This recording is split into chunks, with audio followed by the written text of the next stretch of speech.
Bonjour à tous et bienvenue dans l'interview. Notre invité ce midi est François Van Obroek, bourgmestre non nommé de Wezenbeek-Oppem en périphérie bruxelloise. Bonjour François Van Obroek. Bonjour, cher monsieur. Bourgmestre non nommé, Oui. C'est une surprise ou vous vous y attendiez? Oh non, ça, non nommé, je m'y attendais.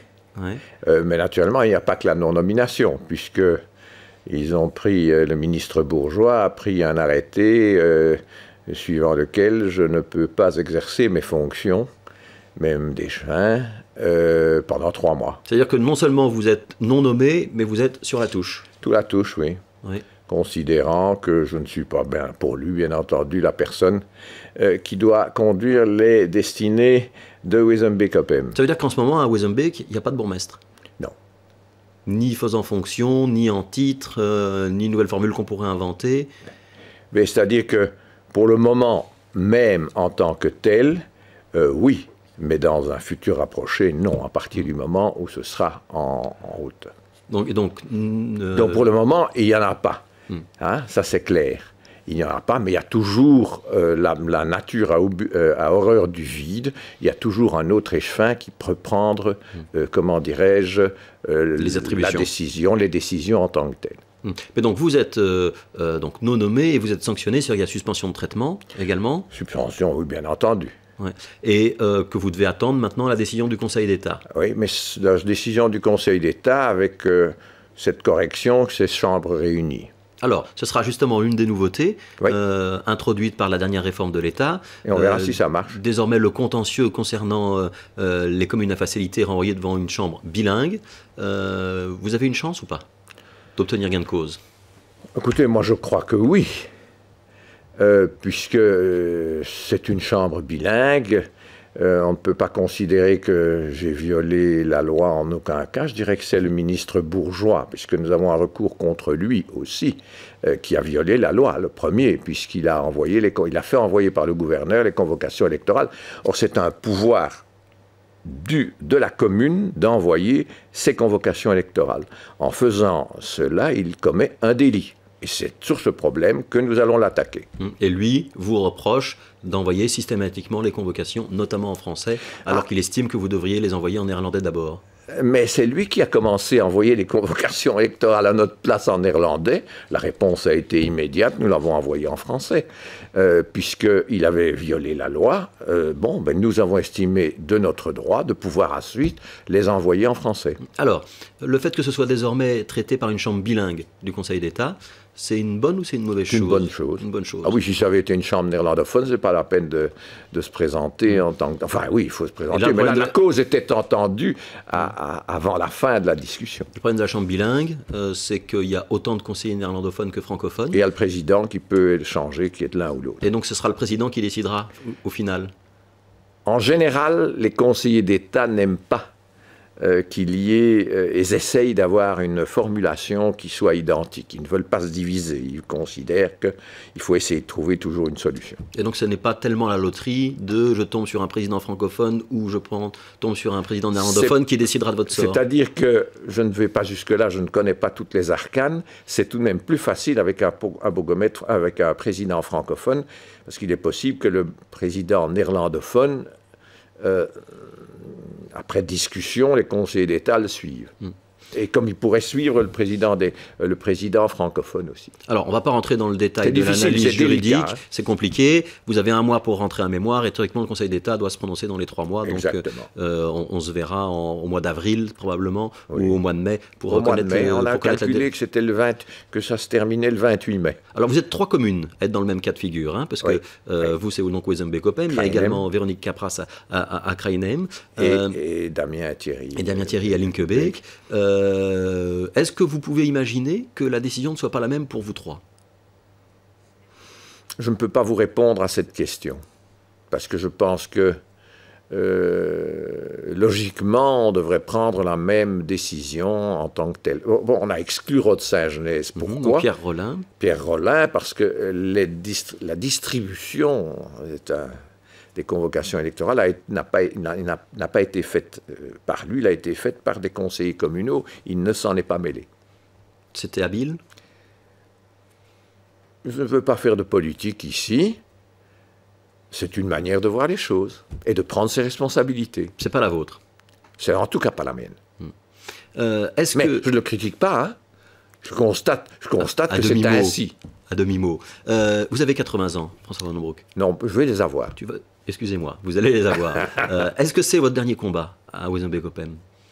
Je dirais que j'ai dit que à la fin de cette année, donc avant mes 80, je prendrais mes invalides, entre guillemets, je me retirais. Mais bien entendu, dans le combat électoral qui va s'en suivre, bientôt aux élections fédérales, nous verrons si je peux jouer un rôle. Ça veut dire qu'en 2014, élections régionales et élections fédérales, vous auriez envie d'être candidat? Je pourrais être candidat si on me le proposait. Ouais. Qu'est-ce qui vous intéresse plus, siéger à la Chambre ou siéger au Parlement flamand, en l'occurrence, pour les régionales? À la Chambre.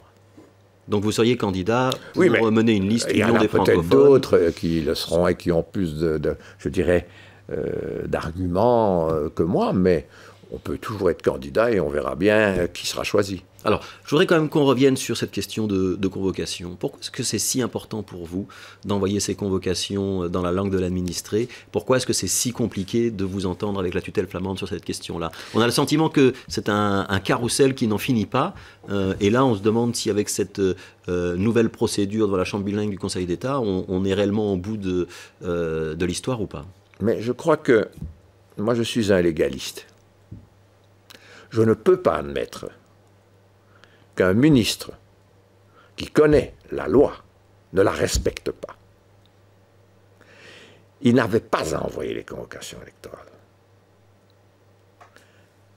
Et il préjuge d'une décision que nous n'avons pas encore prise. Il dit oui, mais je vais le faire parce qu'ils ne vont pas respecter la loi. Il n'a pas le droit de préjuger la loi.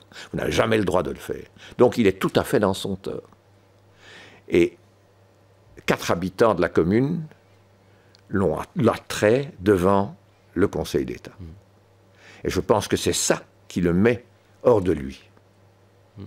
Vous avez eu un contact direct et personnel avec Gerd Bourgeois ou jamais?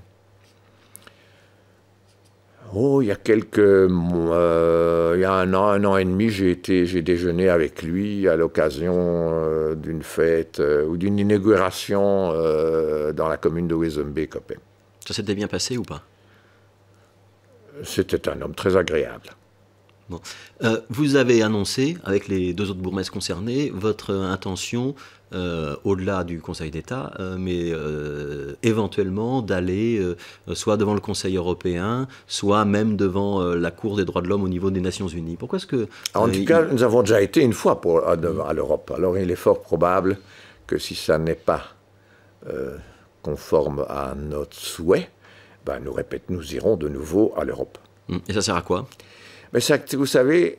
Parce que ça n'est pas suspensif. Ce n'est pas... Oui, mais c'est significatif. Si la Belgique, une nouvelle fois, est pointée du doigt, et que la décision qui est prise ne lui est pas favorable, ça ne fait pas bon genre d'être ainsi, une nouvelle fois, pour des faits pratiquement similaires, considérés comme ne respectant pas la loi en tant que telle. Ça ne fait pas bon genre, mais on peut vivre avec. Il y en a qui ont des carapaces.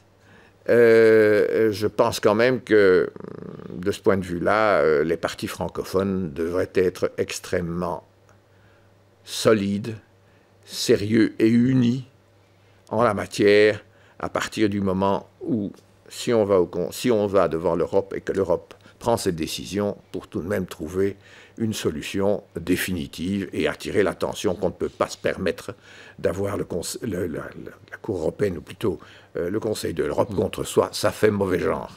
Alors, on parle de 3 bourgmestres ici. Les 2 autres sont membres des FDF, Fédéralistes démocrates francophones, le parti de Olivier Minguin. Vous êtes membre du mouvement réformateur, parti de Charles Michel. Est-ce que vous regrettez que le mouvement réformateur et Charles Michel aient finalement apporté leur concours à la réforme de l'État, et notamment à la fameuse scission de l'arrondissement Bruxelles-Vilvoorde, où vous vivez bien avec ça? J'ai donné mon accord ou mon soutien par devoir. Ça veut dire? C'est clair, sans commentaire supplémentaire. C'est-à-dire que vous avez été un bon petit soldat, mais que vous n'appréciez pas forcément le fond de la décision. Est-ce que je décode bien? Je n'aime pas le mot bon petit soldat, mais disons que j'ai suivi la ligne de mon parti, après moult hésitations, mais je n'en pense pas moins. Si le Conseil d'État confirme votre nomination, ça voudra dire que Charles Michel a eu raison de le faire. Et si le Conseil d'État ne confirme pas votre nomination et donne raison à Gerd Bourgeois, ça voudra dire que ce sont les Flamands qui ont gagné et qu'Olivier Minguin avait raison? Je pense que, en effet, Olivier Minguin, que j'apprécie beaucoup, avait raison. Si ça se passe ainsi. Vous savez qu'en disant ça, vous êtes un peu critique avec le parti auquel vous appartenez et que les relations entre le MR et le FDF ne sont pas au beau fixe. On pourra en discuter. Je considère que la séparation des deux partis est une erreur politique. Alors une toute dernière question. Est-ce qu'on sait qui sera votre dauphin à Wezenbeek et qui pourra, dans quelques mois, être présenté comme bourgmestre? Frédéric Petit. Et il a toute votre confiance? Il est candidat de la majorité et par conséquent, il a ma confiance. François Van den Broek, merci d'avoir été l'invité de l'interview. Demain, c'est Rachid Madran, secrétaire d'État bruxellois, chargé notamment de la propreté, qui sera notre invité. Tout de suite, c'est la météo. Bonne journée.